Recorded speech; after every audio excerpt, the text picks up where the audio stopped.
up, guys? This is episode 34 of the Master of None podcast. And generally, I start with chess, but today I'm going to start with what's happening in my life.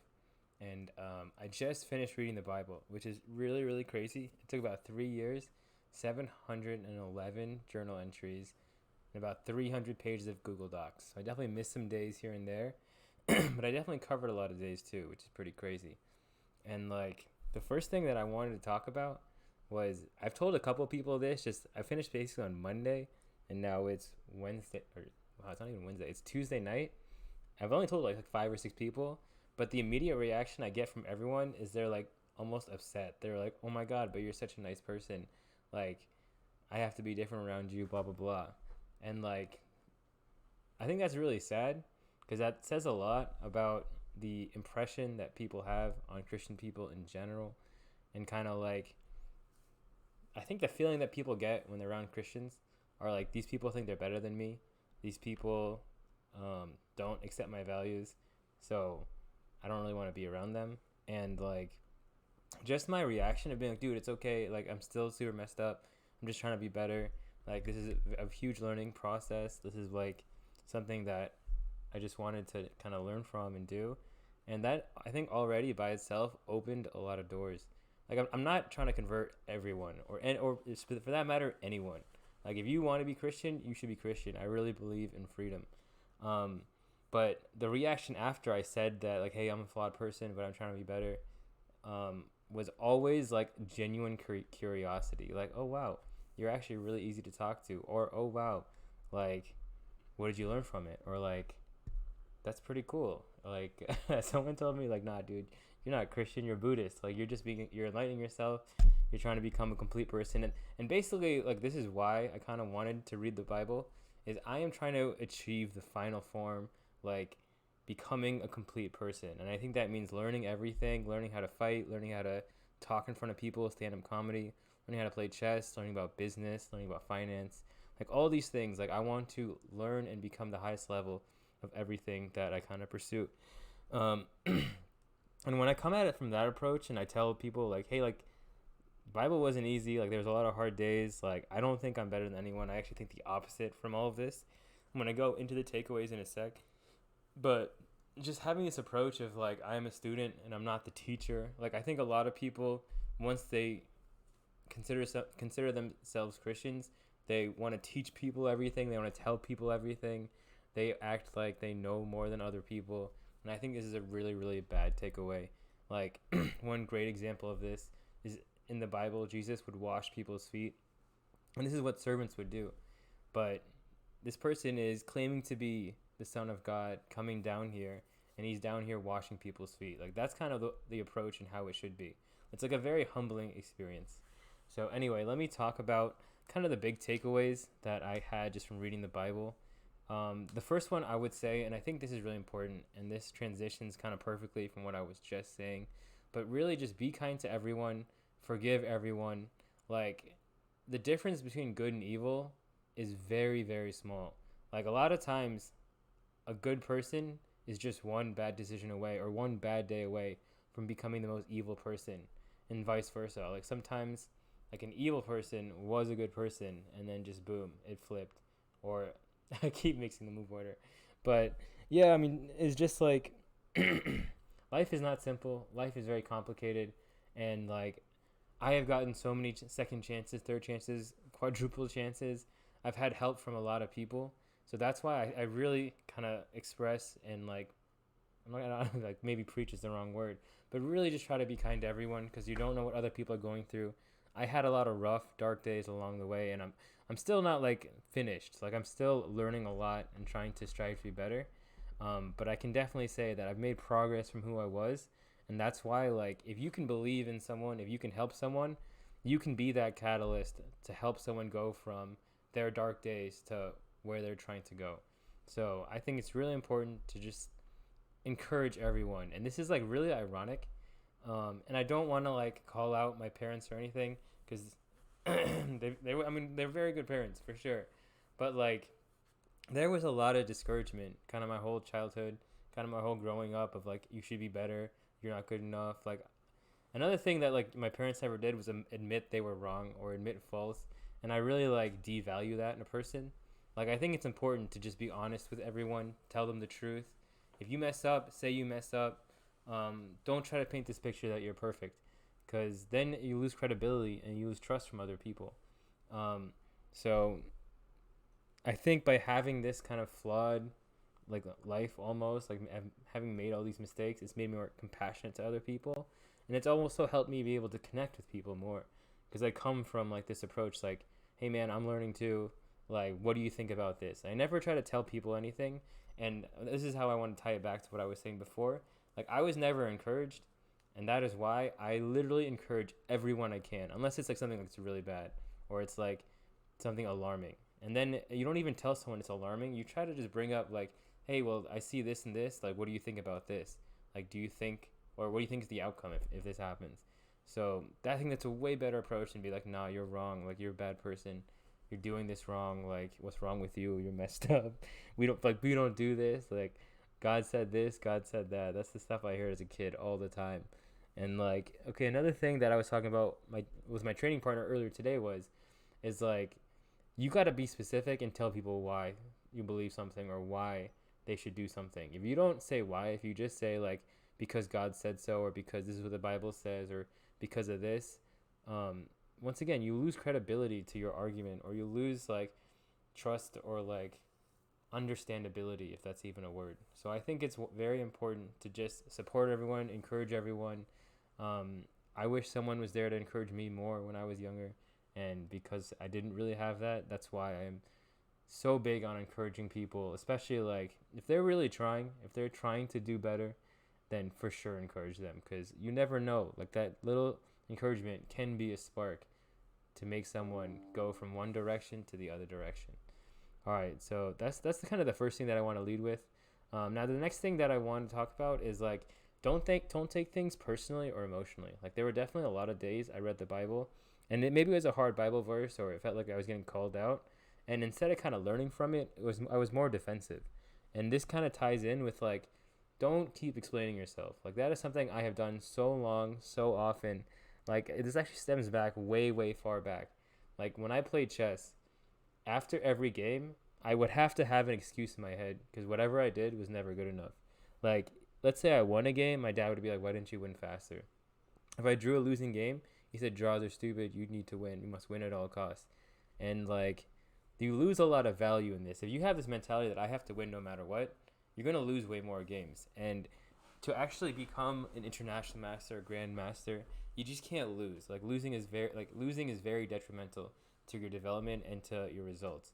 And I think like just because I always was explaining myself, I remember like even in school, like if I went to a tournament and came back, if I didn't win, I had to explain to everyone like, well, I didn't win because of this, and this. Like it was really ingrained in me for a long time. And honestly, I just got to the point where I was tired of it. And I think this is what a lot of Disney stars go through. Like when people are always looking at them the whole time and asking them this, asking them that, like I get a lot of stupid questions when I'm at chess tournaments or when I'm around, I guess, certain groups of people. And it's just so frustratingly annoying. Like, how was my day? Like, what's going on in life? Like, what have you been up to? Instead of just asking like random questions that kind of mean nothing. Or the worst is the same question that's asked a million times, and it's almost like you know the answer is gonna be bad. Like people always ask you like, why'd you do bad at this tournament? Like, why didn't you win this? Like, how didn't you see this? Like, I'm not gonna have a good answer, and then I'm already on the back foot explaining myself. Another person who did this a lot was my mom. She would always be like, "Why are you doing this? You shouldn't do this. Like it's stupid that you're doing this. Why are you wasting time with this?" And then I'm always on the back foot. I'm always having to be like dodging punches pretty much every question, and that's really annoying. So a big thing that I'm trying to preach. I keep saying preach, but I need to find another word for it. But I'm just trying to like fix or improve on is just if you ask me a stupid question, I'm just gonna tell you to stop asking me questions. If you ask a question that you pretty much know is gonna like either like hurt my emotions or is gonna have a tough answer or something that I don't want to answer, I'm just gonna tell you to stop asking me those questions. I'm tired of explaining myself. It's very annoying, and like you should be a better person. Like that's a big thing with like my parents. It's like sometimes I'm feeling I'm being the parent here. Why am I having to like always explain myself and do this and do that? Like, can we just grow together, support each other, and like become better people? So yeah, don't take things personally, emotionally. Like, learn what is happening, why is it happening. If someone's asking you a stupid question out of a bad place, don't entertain that. And honestly, like, don't like support that kind of interaction. Like, I really want to start like cutting off people who are just like trying to bring me down. It's like I don't have time for that energy. I don't have time for that bandwidth. Like, I have a lot of things that I want to do, that I need to do, that I'm striving to do, and that energy is just going the wrong direction. I don't have time for that anymore. Now, I guess like how do we fix problems is definitely a good thing that I learned from the Bible, and it's definitely raising your standards. Like, I think if you start holding yourself to a higher standard of a person, better things will happen to you. And I this is actually definitely from the Bible, but also I remember this from a Tony Robbins thing that I watched. And I used to watch so many videos on like how to become a better person, or like motivation. Like, I remember when I was younger, I would watch hella motivational videos just to like get information. And this was a big thing that Tony Robbins would say, is just hold yourself to a higher standard. Just tell yourself, I'm not that kind of person. And this kind of flows perfectly with the next point that I learned. And I guess I'm kind of throwing in some chess here as well. But attack your weaknesses. If you accept your weaknesses will accept you, and you will be binded to that. And you see this actually in chess a lot. No, like, whatever is holding people back from the next phase, the next big thing, or the next like let's say like 1800 to 2000, or 2000 to 2200, it's not like 10 to 20 different things. A lot of times you're seeing one, two, maybe three big mistakes really holding you back, and you need to attack those weaknesses. You need to not accept that, raise your standard, and then kind of put almost all your effort into like, how do I make sure I don't make these mistakes again. um, and I think this is at least the first step to moving in the right direction. Because if you just accept like, hey, I'm just bad at this, or like, hey, this is my problem, but it's my problem, I can't do anything about it, nothing will be done about it, and you will just forever be in this slump.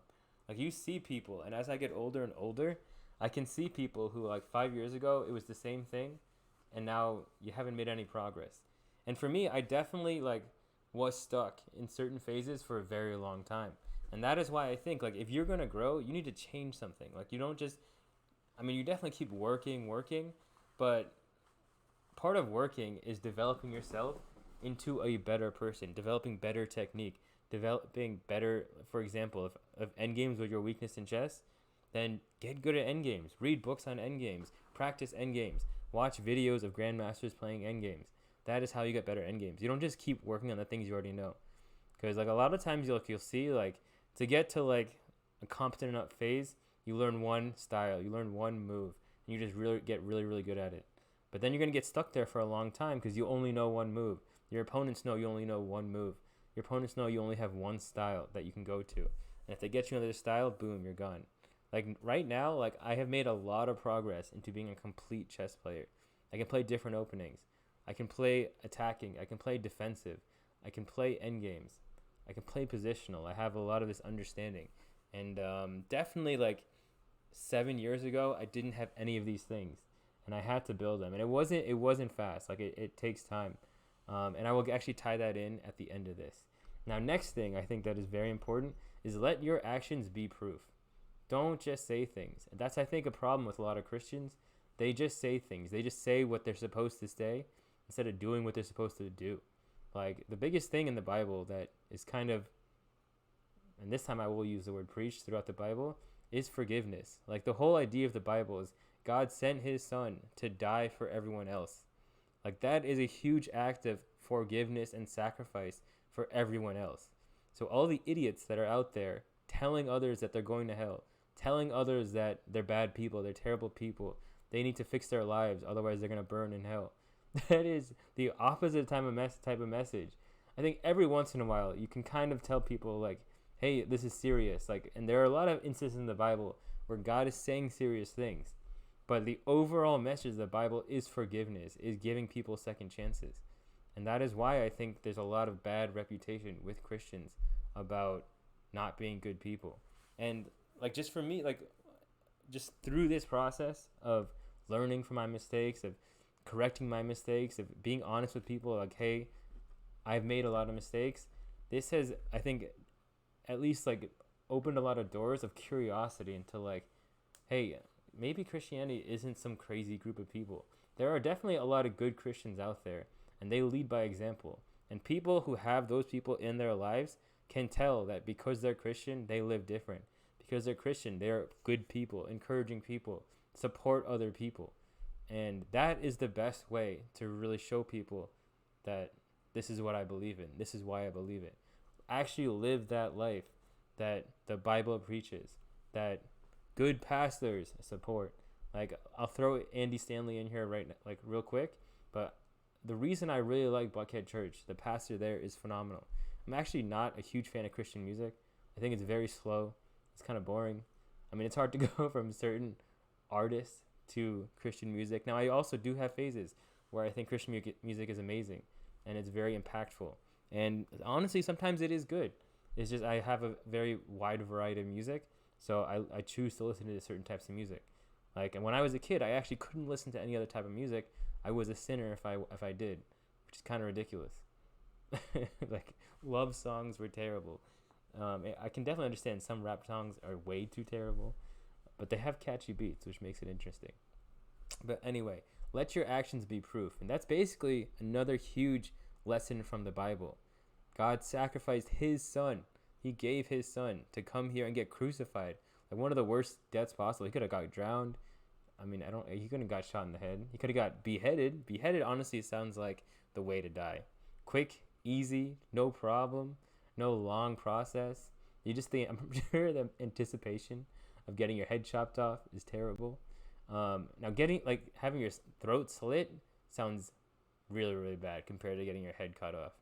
Like, I'm sure when they slice that throat, like, there's a couple seconds there that really suck. But I mean, compared to being crucified has to be like the worst of all the ways to die. Okay, then just a couple more things. Like, long term is more important. Push through adversity and pain. Reading the Bible did not happen in a month, in 2 months, in a year, even 2 years. It took 3 years to do this. And a huge lesson that I've learned through this, and especially through chess, because this is kind of my, what is this word? Not modem. My conduit through like my life, my big test of how do I become that good person that I want to be. I've learned through chess, like, the hardest tournaments, the best are not that, I mean the hardest too, but my best tournaments, I always have to fight through some tough rounds. And like, if I compare myself to like 6 to 10 years ago, I was really bad under pressure. Like, I almost always lost the game if I needed to win. And then recently, every single tournament that I've done well in, I've performed even better under pressure. And that is something that I've learned through playing chess, and I guess through reading the Bible and just going through this hard process. If you push through that, you become the version of the person you want to be. You become that better version of yourself. So I think this is very, very important, and it's a tough lesson to learn. But once you learn it, you start seeing yourself grow into that final form that I'm trying to achieve. Now, the last thing that I kind of want to say is you can't do this alone. Like, for a long time, when I was a worse person, I would blame other people for my mistakes. I would never take responsibility of the bad things that I did, the mistakes I made, the things I said. And first, fix yourself. After you fix yourself, people will see you're trying to be a good person. And then you will start surrounding yourself with other people that have that same minded beliefs. And like vice versa, when you are kind of a shitty person, not the best person, you kind of find yourself around those type of people.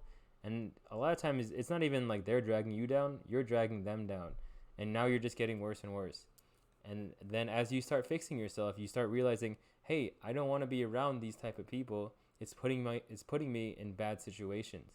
And then you start fixing yourself. Then you start meeting other people that are in this journey together. And I really feel like as you keep moving up in life, you start meeting people who are at that stage of life with you. And like when you level up, you meet other people who are on that next level.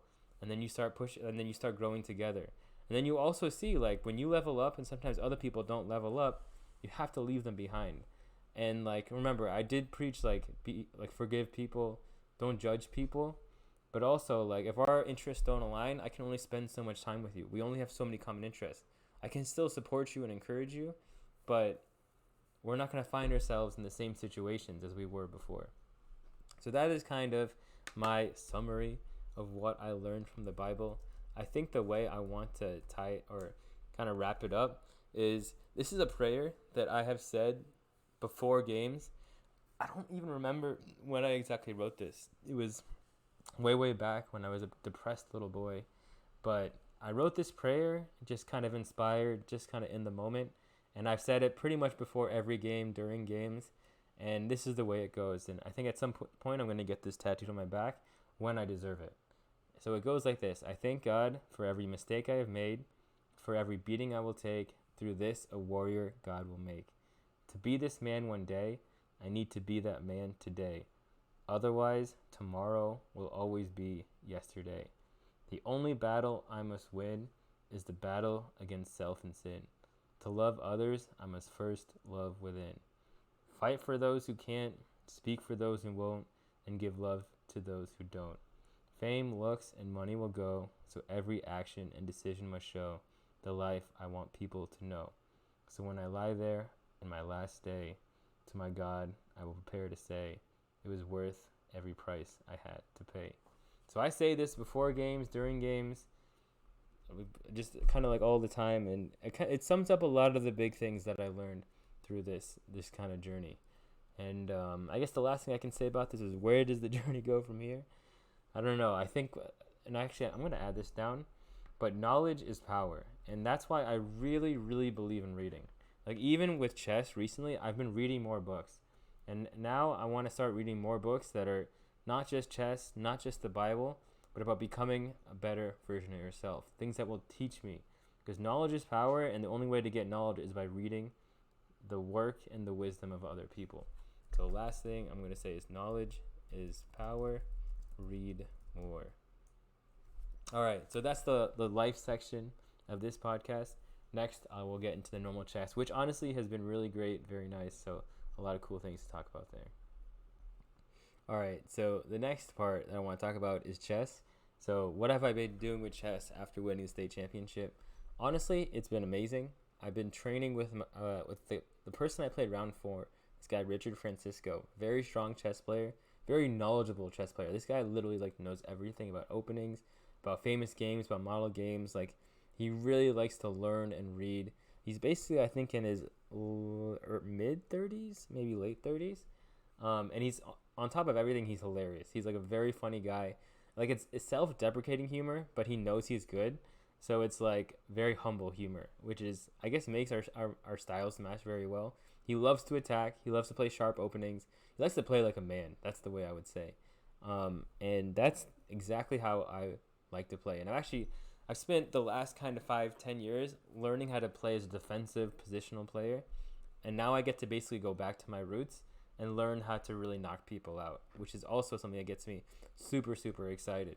So we've met, I think, 4 times in the last 2 weeks. And each time it's about 90 minutes to 2 hours.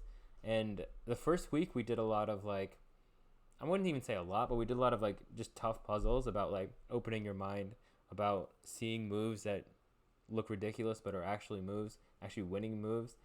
So a lot of like cool Dvoretsky's like studies. And something that we talked about during chess training today is like we have been focusing on the opening a lot, but our plan is like really the first month to trying to go through all the openings and get a really strong understanding, get all the lines down. And then basically 2 weeks out to maybe 3 to 1 week out, we're going to really work on technique and just learning how to think and break down and analyze very tough, difficult positions, as well as prepare for the people who I'm going to play. So everyone in Chicago, there's an advanced entries list. I'm going to go down through this list, make a file on everyone before the tournament. And then basically during the tournament, I'm just going to fill in the files with whoever wasn't on the final list. So, I mean, you'll see like a week before the tournament, I'll have about maybe 40 to 60% of the entries, maybe even more than that, because a lot of the GMs have to sign up early. And then just the week before, 2 days before, or during, I will just finish prepping everyone because I don't want to be mad dashing during the tournament and being like, oh man, I'm playing this guy 15 minutes before the round. Let me look up all his games, Google all his games. Another really cool idea that I'm going to do is I have chess tournament directing teeting software. So I can actually do all the pairings myself.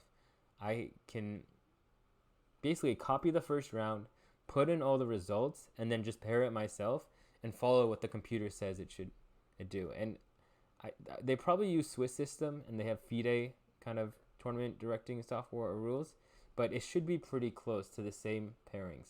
So this will be an experiment for me the first time, but if it matches up perfectly, like I'm just going to have all the pairings way before, and then I can actually start helping my friends and giving them the pairings before the round is even close to the beginning.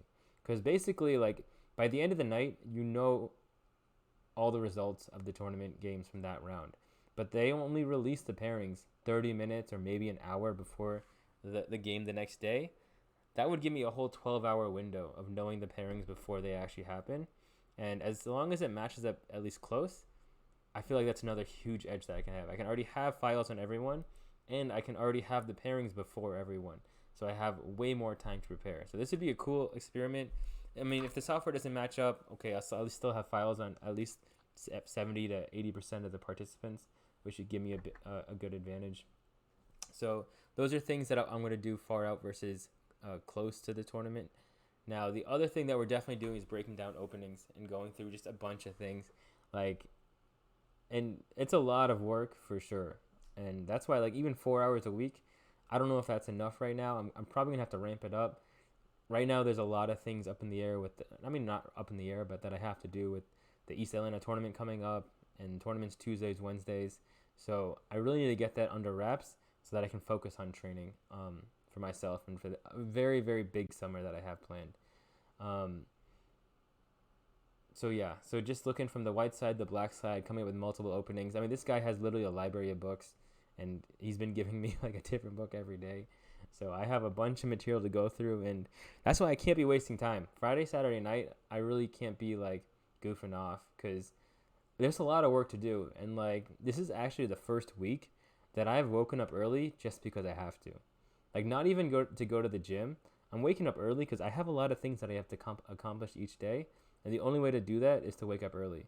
So like, I would lay in bed for like 15, 20 minutes, just staring at the clock, being like, well, I can't go back to sleep, but give me 30 more seconds, give me 30 more seconds.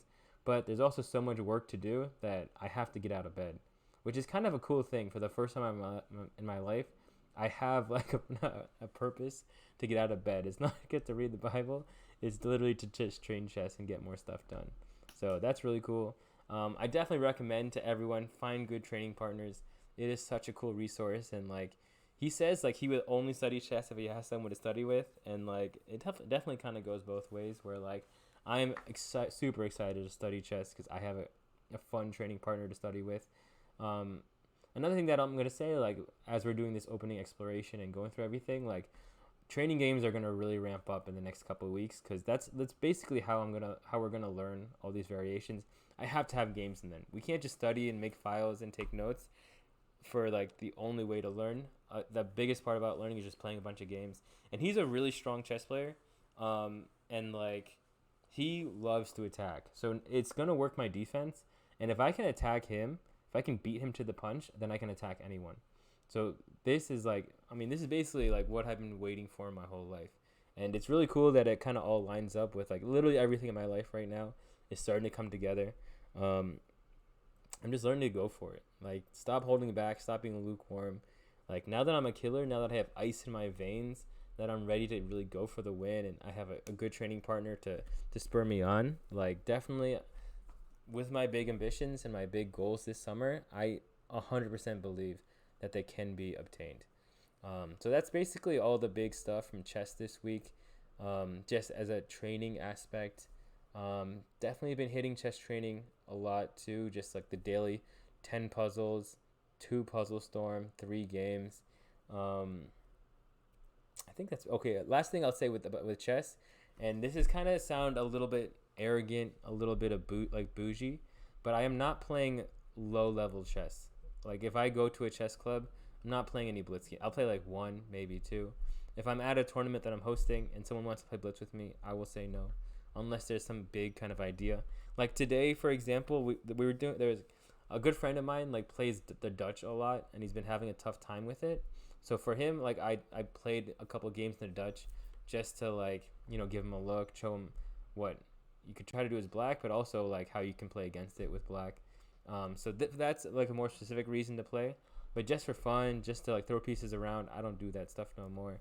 I'm done with that stuff. I'm serious about like the way I think about it is if Michael Jordan was on the street and I walked up to him and was like, "Hey man, let's play basketball," he'd be like, "Why am I playing basketball with you?"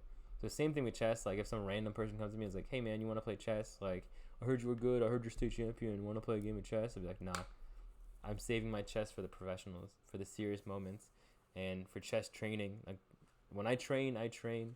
I don't like this half-ass playing. Like sometimes like when I'm playing against people that I know I should beat, I know I'm going to beat, or like I just are kind of in a league that is lower than mine. I also dumb down my chess. Like I don't play the best. I just kind of move pieces for the sake of moving pieces, just because they want to play, and that's almost like blasphemous to my chess standards. I hold myself to higher standards. And it sounds kind of like a dick thing to do and be like, nah, I don't play with amateurs, I don't play with randoms.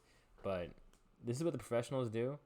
And I am trying to emulate everything that I see the professionals do. I want to hold it to the highest level. And actually, okay, this is probably the best way to end the chess section. I can talk about the World Championship. Like, man, this has been an insane chess World Championship. Like, honestly, one of the best ones in a really long time. We're getting a lot of decisive games, and it's been going back and forth a lot, which is like really fun to see. Now, what happened today was honestly very unfortunate. Like Ding played the French. He was playing it beautifully, sacked the exchange, was really finessing, taking his time, and then basically he kind of froze. And like this is kind of what I'm really worried about with Ding. Now he has proven himself a lot, like going down to the match, losing a game, then winning, then losing a game, then winning.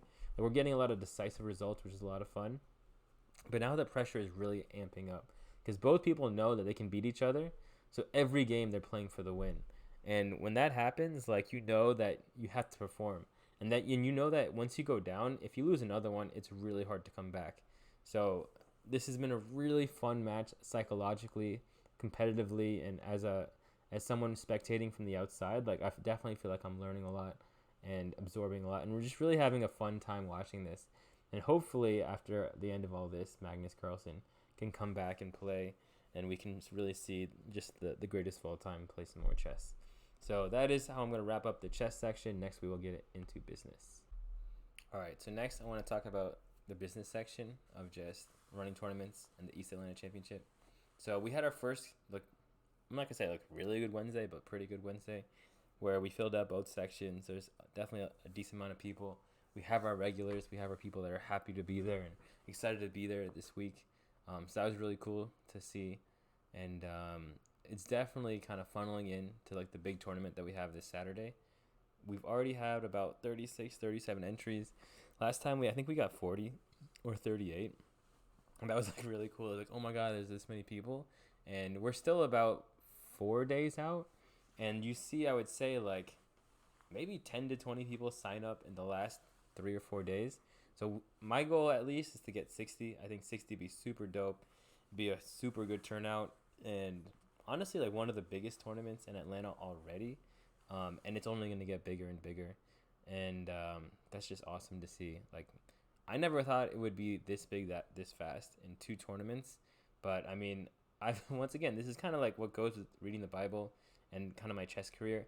I've made a lot of mistakes in the past. Like I've tried to do this before, and I've learned don't rush it, be on top of things, like really plan in advance, be professional. And I think that's being reflected by kind of just the higher growth in the first 2 events with this chess club. Now, Wednesdays and Tuesdays, I will say, do need a lot of work. It's hard doing things every week, especially when you do twice a week. But once again, that's kind of an excuse, and I think I could do better. It's not easy to do better, but if you want to be successful, that's what you got to do. But going back to the big tournament this Saturday, the sponsors are really filling out. Like we actually have kind of all the prizes sponsored, and probably if we get some more sponsors, I would just add prizes. And I can be creative. Like what I was thinking in my head was a biggest upset prize for whoever beat the person most higher rated than them, because that's kind of a cool thing. Another idea for a prize would be the best female chess player prize. Now the only concern there is I think we only have one girl signed up, maybe two, so it would be a head-to-head race for $100. But I mean, ideally, because of this prize, there would be more female chess players. Now, a potential pitfall of this prize is you're seeing this more with nowadays people. There could be someone who's transgender or who is a guy who identifies as a girl, and I don't want to have to deal with that. Where it's like not in like a disrespectful way, but if some guy identifies as a girl for the tournament, should that person be legible to win the best female prize? Because now the counter argument is then, okay, what if anyone was just like, well, identify as a girl today? So the counter to that was, I don't want to have to say like this is the biological female best performance prize, because now we're just getting ridiculous. And like I think it's kind of on some people. Like, okay, I understand if you want to identify or you want to switch genders, but as far as the normal rules and regulations go, please respect that, and just whatever it is, let it be. Like, I don't know. It's hard enough itself. It's everything is still very new, and this is 100% not discriminating against anyone. It's just I don't want. It's a tough. It's like a tough call to say which way it really goes, or what it is. So that is just a dangerous kind of problem that I foresee, and I'm like, well, I don't want to let this. This could be a problem, and I don't know if that's worth the adding of another prize. Now, definitely, I could add like a third place prize or something like that. So I mean, we'll see. Like, there's 4 prizes, and pretty much they're all sponsored. And now we have kind of sponsors for extra 5 or 6 prizes. So one, what do we do with that money? Probably just order food for dinner between the Blitz tournament. That's one big idea that I'm thinking. But it's cool to see. Like, I never in my history running chess tournaments have I had someone sponsor a tournament, and now we have a whole tournament sponsored. So it's cool to see the community support what we're trying to do, and so vice versa. Like, I have a big rule where if you take care of me, especially in my time of need, I will go above and beyond to take care of you. So I do really want to do something for this community. I mean, definitely we're making some money off this tournament. Not even like money or monetary wise. It just feels good to have a good event. It feels good to bring a lot of people together, have winners. Unfortunately, there are going to be losers with every big event, but I mean, you just keep coming back, you learn, and we're just providing a good service for everyone. And that's why, like, I want to find a way to give back to the community and just support them supporting us. So that's what we got to figure out. And this kind of segues into preparing for the tournament and then also plans for Tournament 3. So one kind of thing that we already did was we have secured a date for Tournament 3, which is already progress on our end, because last time we didn't have it, and it actually took kind of longer than before. So already having a date, I think, shows progress, and I think we should have some kind of special. If you sign up today, then this is the price, and then we can add a tier to that. So that's probably the way we're going to go with that. Now, one thing that we definitely have to work on is kind of just being on top of the timelines, like having flyers out. Like, we need the flyer for the next one out at this one, and I think we have been slacking a little bit on that. Definitely part of it is my fault, just not being on top of everyone else and just pushing things or setting deadlines. Like, probably the next thing that we have to do is really set deadlines for all the details. So we have deadlines for the payments, for the tournament dates, but not for what are we going to launch when, what are we going to post when are we going to email this. I kind of have like a unofficial script for the emails that I send out, but we also have another email list specifically just for the people from Chess Club, and I think that we need to have a schedule for this. So this is like really marketing 101, or like the first steps to having a small business and marketing. So that's what we're going to have to figure out.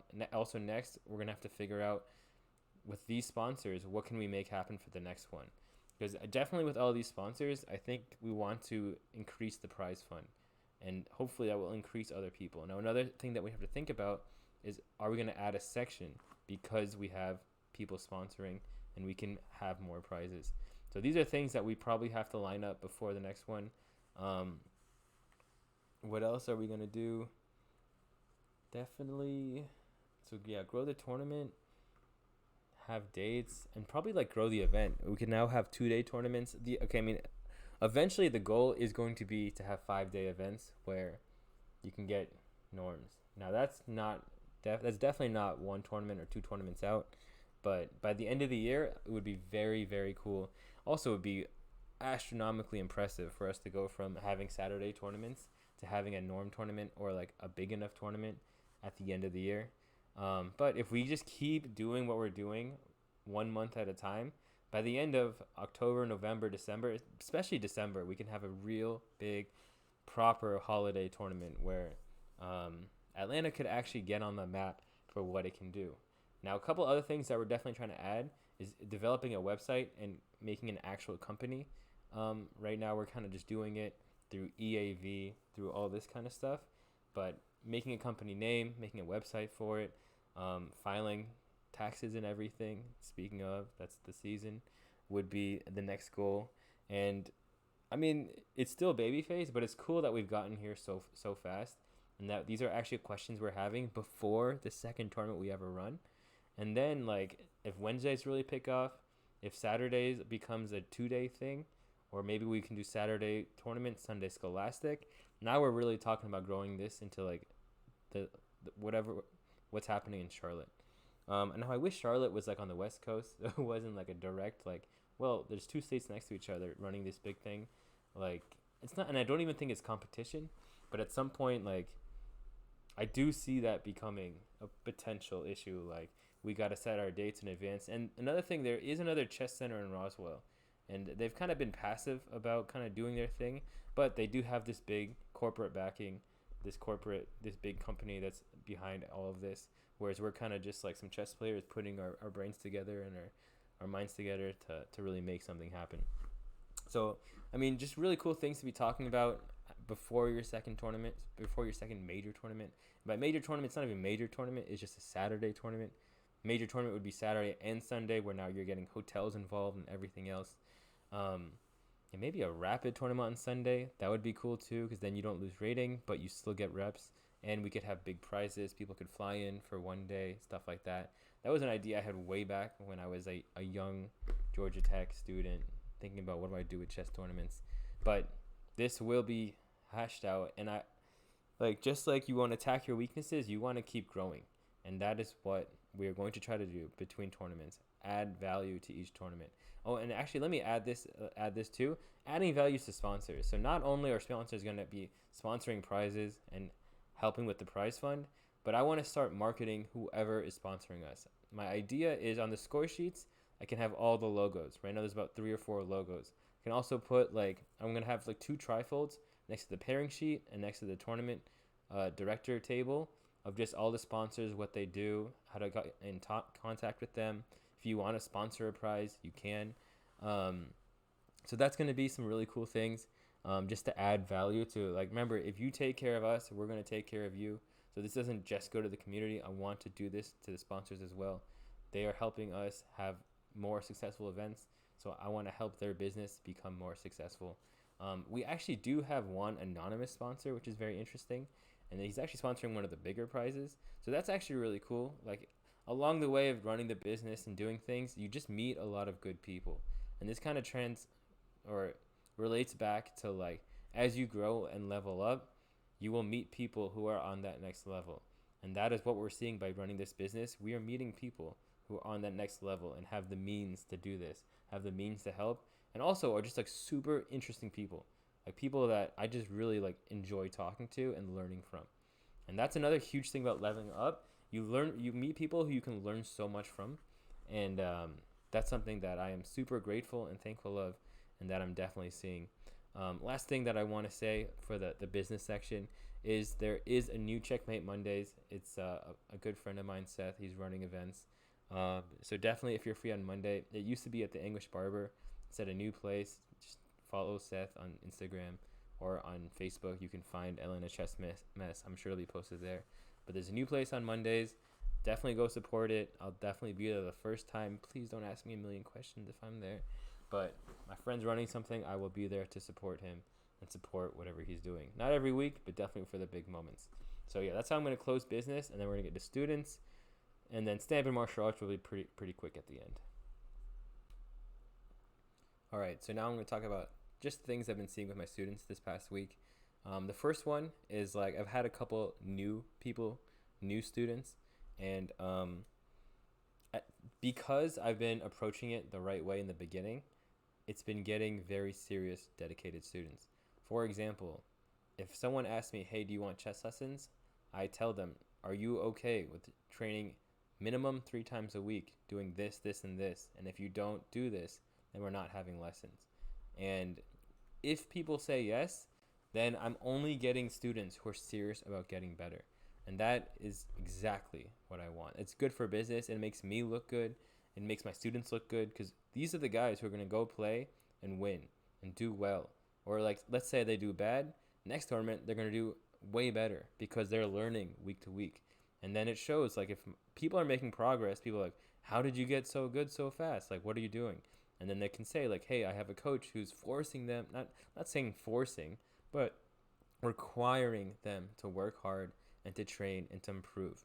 And another thing that I'm seeing with these guys is I'm making them write everything down, and it's getting to the point where they are writing stuff down before I tell them to write things down. Like, that is every teacher's dream. Like, hey, you said something important, I'm going to write it down. And then they're excited to write it down. And now they're excited to learn. And that's really, I think, as a teacher, what you want to convey to your students. Give them the enthusiasm for the subject that they're studying, and that is how they're going to get better. But this goes the opposite way. If you don't give them enthusiasm, if you don't treat them with the respect of an actual chess player, then they're not going to treat chess with that respect. They're going to be lazy about it. They're going to go to tournaments and lose and be like, why am I losing? And then they're going to be like, well, I don't like chess because I'm bad. And as a teacher, I take a huge responsibility for that. And I think, like, in the past, I'm not going to say I was a terrible teacher, but I wasn't a good teacher. And some students be good, some students be bad. But it was more based off the student than based off the teacher. And that's when I realized and learned, like, as a chess teacher, as a chess coach, and if you this translates to more, like, just as a person, if you don't lead by example, or if you, better way to put it, if you do lead by example, people will follow and get better. And that is what I'm seeing. And okay, there are some cons to this. I mean, not even cons, but I have lost some students. And I'll just be like, lesson this week, or I'll see they haven't been practicing. And then after a week or two of no response, boom, you're off the spreadsheet. I'm sorry, maybe it didn't work for you, but like, I also saved you a lot of time. I'm gonna say waste, but you're gonna spend a lot of time doing something you didn't want to do, and then not get better, and then at some point learn, like, hey, I should stop I shouldn't be doing this anymore. So by kind of asking you, are you serious early on? I'm saving you time. I'm saving me time. I'm saving you money too. Like, I am charging more for chess lessons now. I'm charging $70 per hour. So you should only be paying this money if you're getting value out of it, if you're willing to get results from what you are paying for. So I think this is a more efficient way to do things. Unfortunately, yes, there have been some students where I've texted them, no response. There have been students where I'm like, hey, you haven't practiced, no lesson this week. And then next week they haven't practiced, sorry, I can't teach you. And for the most part, I don't think these guys are finding other coaches. They have to they pretty much have to find themselves first and ask themselves, is this something I want to do? And I don't know if this happened. No, this happened with a couple of people, but like, people will come back to me later after doing their soul searching and be like, all right, I'm ready to work. I'm ready to go. And once again, I am ready to work with people who have thought about it, who have taken some time off. I don't want to force anything. I feel like as someone who had Indian parents, a lot of things are forced on you. And if it's forced on you, there's going to be a lot of dissonance between what you practice and how you play. And that's why, like, I really stress, like, letting you decide your fate. It should be in your hands, and I should be a conduit for your success. And that is why, like, when you're successful, don't give me the credit. I want my students to have the credit for what they do. I'm just trying to help them become better versions of themselves. Um, Now, same thing that I kind of talked about earlier is when your students have weaknesses, attack those weaknesses. And a really good way to attack your weakness is be more specific. If I just tell you become a better chess player, you're going to be like, okay, cool, I'm going to be a better chess player. But then how do you do that? What do you do? Do I do more puzzles? Do I play more games? Like, if you're missing a lot of wins in your games, I'm going to prescribe you to do more tactics, do more puzzles, get better chess muscles. And this is exactly what you want to see. If you want to get better at end games, then you got to practice more end games. I can give you resources to get better at end games. Like generally the flow of my chess lessons is the first half of class, we're going to go through your past games from the week. And because you are required to play 9 games per week, I have 9 examples of your craft that I can look at and see, like, what do we fix, what do we work on. And then the second half of class, since we're writing stuff down, we can see what the big things are popping up, and we're going to work on those specific things to get you better. And I think this, by being more specific, by writing things down, by encouraging you to attack your weaknesses, you see a lot of growth. And it's not even just growth, you see excited growth. Like, these guys are excited for class. They're like, you can see the smiles on their faces at the end, like, wow, I really feel like now I know what to do. Like, wow, I feel like I know what I'm making mistakes at, and now if I can fix it, I'm going to be better. And that's another thing, like, that I get really excited when I see students making the same mistakes, because now all we have to do is fix those mistakes, and then boom, you're on the next level. So that's also why when I write things down, I try to put numbers by how many times you're writing stuff down. Like, if you're not castling and by week 3 I see you haven't, I've told you to write down castle early 7 times, that is going to be on the forefront of your mind every game you play, because that's what's holding you back. And then boom, you fix it. Now we have a new mistake that we're seeing, and then we'll just keep fixing, editing, cropping. And this is actually something that you see kind of from stand-up comedy, where it's like, let's say you have a bit and you keep saying this part of the bit is bad, or you're saying like this part of the bit is sometimes good and it's sometimes bad, and this is when it's good and when it's bad, and then you fix it or you get rid of it or you rewrite, and now you're working with something that is an improved product. So that is, I think, a really good nugget of wisdom that can help people improve or take their chess to the next level. Now, another thing that I will say is, I think, very important is making my students complete chess players. A lot of coaches, and I've had students who had old coaches who were telling their students to do this, don't worry about endgames, like, you are an attacker, so you just must attack. And then they were already good attackers, but if they ever got to an endgame, they were complete fishes out of water. I'm trying to make you a complete fighter, a complete chess player. So I will teach you the other things, and you already know how to do what you're good at. And like, once you add this wrinkle to your game, it opens more doors.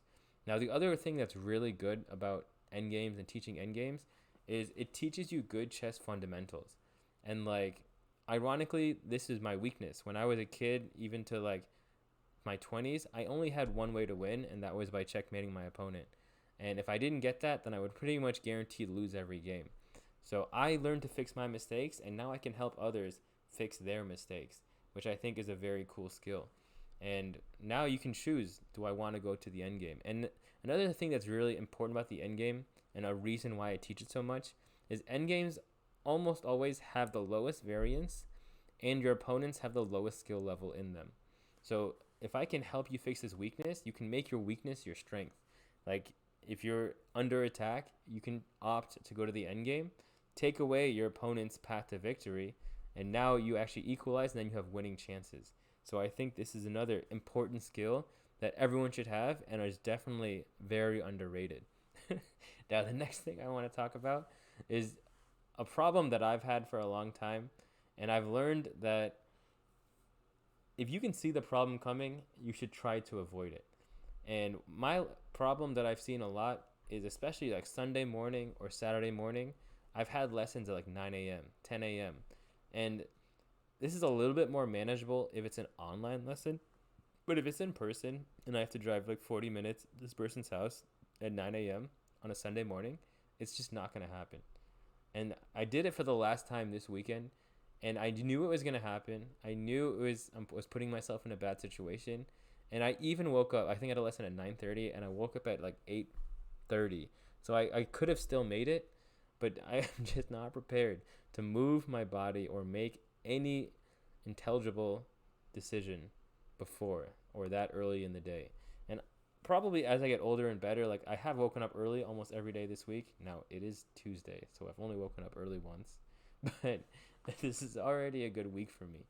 And I didn't have to wake up early, but I did anyway. So I think it down the line as I get older and more mature, then maybe Sunday morning I can go do something.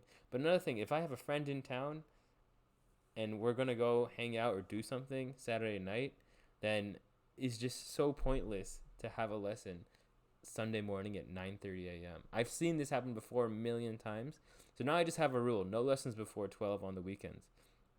Like I have to enjoy what I do too. Like I have the privilege of pretty much not having a job and being able to do whatever, like having a timeline that is very flexible. So why am I choosing to put myself in losing positions when I can avoid it? So that has been some other growth that I've seen. And unfortunately, I learned it the hard way, like almost a million times, like probably like plus or minus like five. Like it was either 999,995 times that I learned it, or 1,000,005 times that I've learned this mistake.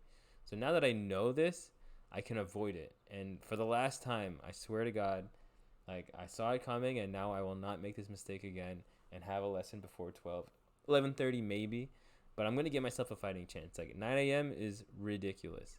10 a.m. still ridiculous. Now, if you do online, it's a little bit easier because I can convince myself to wake up and at least sit down, get some coffee, and have a conversation with a student. And since I already have a flow of the lesson, the lesson almost does itself because I'm just like being a doctor for my student.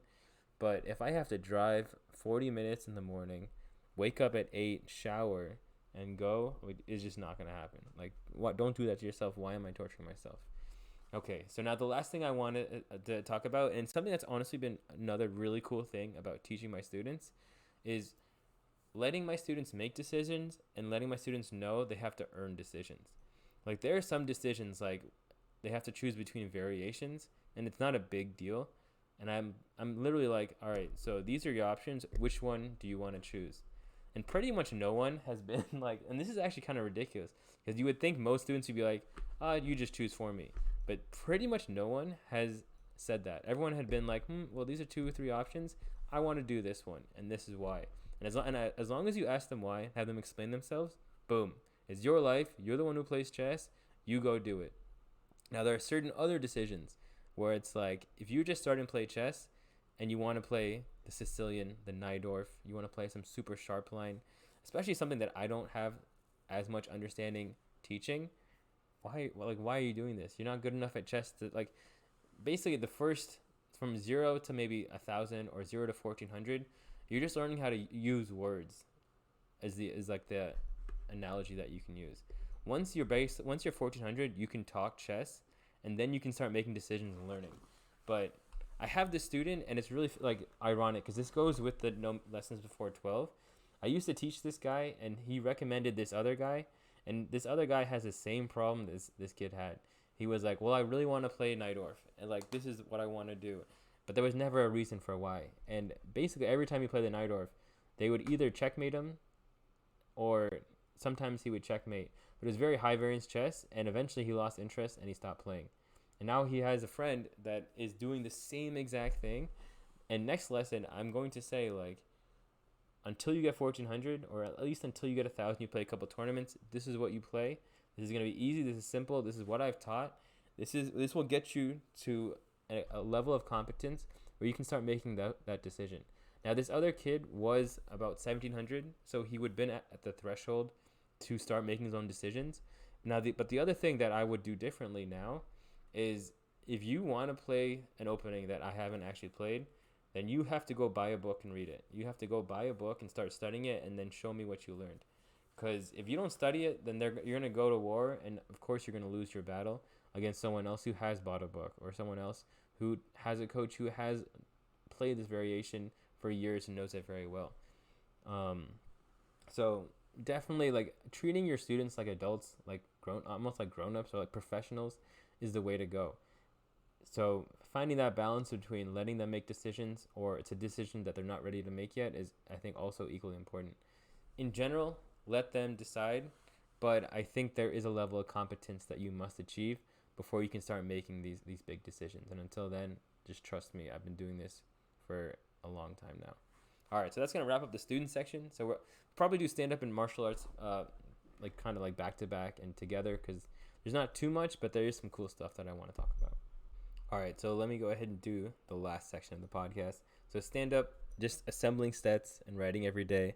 I have been writing a lot, and I definitely have a lot of material in my life.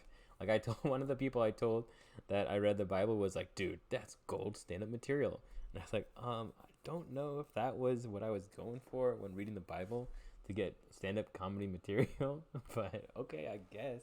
But I think this is another big thing with like, now that I've been doing stand-up for a while, I refuse to go up on stage unless I've practiced. And I've been writing a lot, but I haven't assembled a set.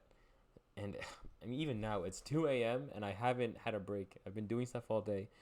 But I need to assemble these sets before next week. That way, like, even if I don't practice so much, at least I know exactly what I'm going to say and I can go do it. And then you can get a couple reps in, and then whatever happens, at least you'll learn, even if I'm learning at a slower pace, because I haven't been able to focus on it as much as I would like to, that at least would take the anxiety off of, well, I don't want to go unprepared and just make a fool of myself. So, and kind of what goes with this is when you're kind of working all day, when you're working 7 days a week, and once again, there is room for me to do more. But like when I'm at chess tournaments, now that I'm not playing blitz or anything, after I finish my chess training, I should really be doing stand-up. I should be really doing boxing and jiu-jitsu and writing stuff down. Because what people don't realize a lot, at least the way I do stand-up comedy and the way I do jiu-jitsu or boxing, I'm very organized about it. I make spreadsheets. I have Google folders. And that is kind of where all the work gets done. Writing stuff down and then going and practice.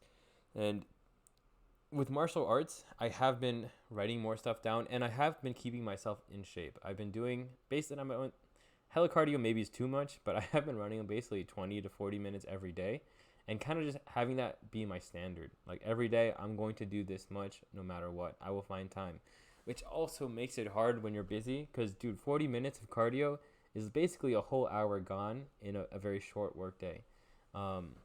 So the standards are good, but that's why I think, and probably the way to almost tie it in is whatever time you have, give it to your work. Like, this is the real cool part about being serious about what you do.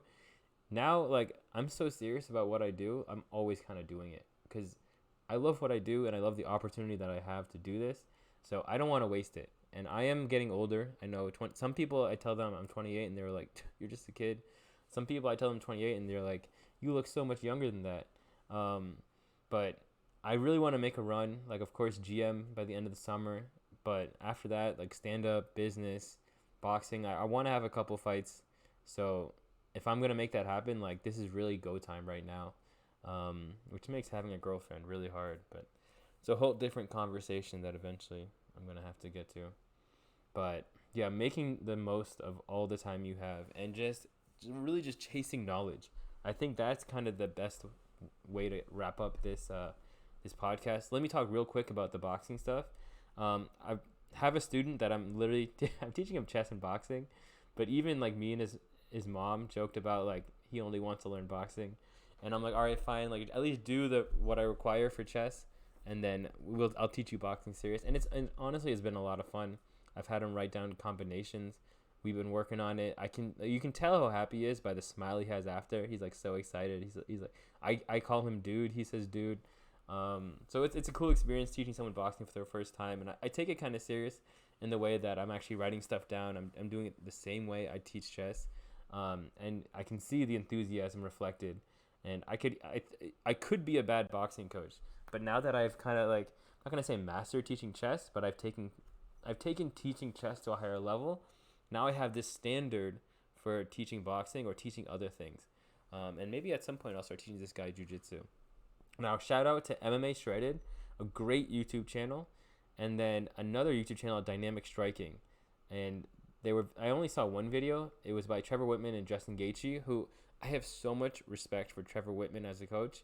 He basically took Justin Gaethje, who was a brawler, and made him a technician. And that is like a huge testament to his coaching. And that is kind of my goal with coaching, to have someone look at a student, a chess player, and been like, well, he used to be this, and now he's all this. Like, how did this happen? And how did it happen, honestly, so quickly? And that is, it's a big reason why I watched this video, because once I saw Trevor Whitman's name on it, I was all for, let me check this out. And of course, watching this video was just like almost mind-blowing. The way he described throwing straight punches, throwing body punches. Like, what I'll say is, like, when you're throwing straight punches, you almost want to think, and this is the way he put it, which is almost beautiful, like you're reaching for a hose faucet and you're turning it. So only at the very end do you turn the faucet, and that's kind of how you want to do your straight punches. Like, if you punch already turning, it's very easy to block, and they can see your elbow coming a mile away. So that's why you want to be straight and fast, and kind of that will help you get to your punch faster to your opponent, and it adds power on it. And then another thing he said about hooks was like holding it like a beer mug, and that will give you the right way of making contact of your fist with whatever you're trying to hit. And the last thing that he said also that made a lot of sense is when you're punching the body, when you're jabbing, you want to be stabbing. So you don't just tap the guy, you almost want to stab through him. And when you do that, and like, I haven't even done it that much, but just by watching the video, you can see the difference in the impact of the punches. And I've been on the wrong side of some good body punches, and I've noticed that what he's describing by stabbing through the punch is exactly what he's saying. And if I could just describe it real quick, it's basically, don't just tap them, don't just tap, punch through them, especially when you hit the body. And that's when you see someone go backwards. And I think the same is going to apply for like teep kicks and front kicks. Like, if you're kicking, kick through him. And you can see this with like some fighters like Tony Ferguson. When he throws teeps, he really brings his arm into it, he brings his hips into it, and he pushes back. And I mean, that's already one good video, so I have to do more research. And this is why I really like studying boxing, studying jiu-jitsu, studying stand-up comedy, because then I can learn, I can write it down. And just by doing this, I'm getting a very big competitive advantage over pretty much the rest of the field. Everyone else, and pretty much what I was doing before, was just hitting a bag as hard as I can multiple times as long as I could. And probably a big problem with that is you're reinforcing bad technique. And then when you punch, your punches are going to be worse. But now that I know good technique and I'm learning from established, credited teachers, now I can go practice that, and now my technique will be even better. So this is also how you cut the learning curve. Because remember, I'm doing a lot of things. I have a lot of things on my plate. But if I can get technique better faster, I'm going to overtake the field that I'm competing with that has more time and less other things to do. So that is kind of how I want to wrap up the podcast.